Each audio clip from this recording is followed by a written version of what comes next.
श्री शिव महापुराण द्वितीय सतीखंड प्रारंभ। 6वां अध्याय। संध्या को शिव जी का वर। ब्रह्मा जी बोले, वशिष्ठ जी के चले जाने पर संध्या आसन लगाकर तप में लीन हो गई। उसने तपस्वी का सा भेष बनाकर कठिन तप करना आरंभ किया। वशिष्ठ जी ने जैसा कहा था उसी के अनुसार उसने मंत्र से भक्ति पूर्वक शिव जी का पूजन किया। शिव जी में चित्त लगाए उसको एक चतुर्युगी व्यतीत हो गई। तब शिव जी ने आकाश में स्थित होकर उसे अपना प्रत्यक्ष दर्शन दिया कि वह उनके जिस रूप का चिंतन कर रही थी जिसे उन्होंने प्रत्यक्ष दिखाया। संध्या ने मुग्ध हो आश्चर्य से नेत्र बंद कर लिए। शिव जी ने उसके हृदय में प्रवेश कर उसे ज्ञान और दिव्य वाणी तथा दिव्य नेत्र दिए। वह प्रसन्न हो शिव जी की स्तुति करने लगी।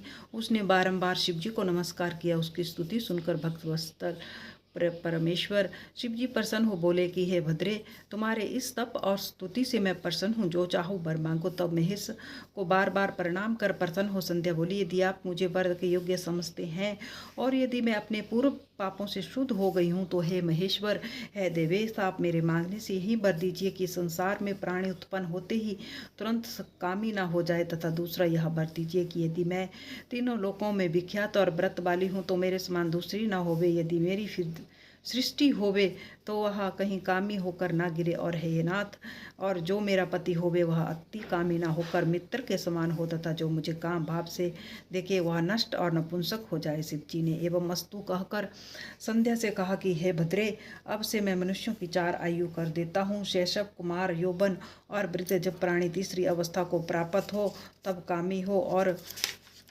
कोई दूसरी अवस्था के अंत में सकाम हो। तेरे तप से ही मैंने यह मर्यादा जगत में स्थापित की।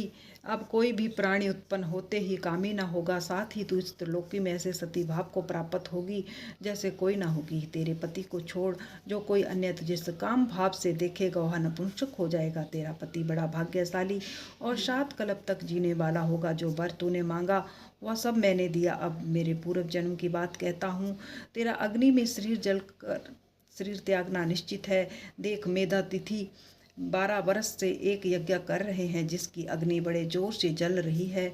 तो उसी जलती हुई अग्नि में शीघ्र ही प्रवेश कर जा। इसी पर्वत के नीचे चंद्रभागा नदी के तट पर तपस्वियों का आश्रम है जिसमें मेधा तिथि यज्ञ कर रहे हैं। उस यज्ञ में प्रवेश कर तो उनकी पुत्री होगी। तुझे जैसा स्वामी चाहिए उसका मन में संकल्प कर तू अपने इस शरीर को अग्नि में गिरा दे। अब तू 4 युग के पश्चात सतयुग व्यतीत होने पर पुनः पर्वत में घोर तप करेगी तो त्रेता के प्रथम भाग में दक्ष की कन्या होकर यथा योग्य ब्याही जाएगी। तेरे और भी बहुत सी बहनें होंगी जिनमें से तेरे पिता दक्ष 27 कन्याएं तो चंद्रमा को देंगे, किंतु चंद्रमा उन सबको छोड़ केवल रोहिणी से बहुत प्रसन्न रहा करेंगे। इससे कुपित हो तेरे पिता चंद्रमा को शाप दे देंगे। अब और सब देवता तेरी शरण आवेंगे। तो मेधा तिथि के अग्निहोत्र यज्ञ में कूद कर शीघ्र ही अपना यह शरीर विसर्जन करेगी। इससे पवित्र होने पर तेरी सब कामनाएं पूर्ण होंगी। ऐसा कहते हुए देवेश शंकर जी अंतर्ध्यान हो गए। ओम नमः शिवाय।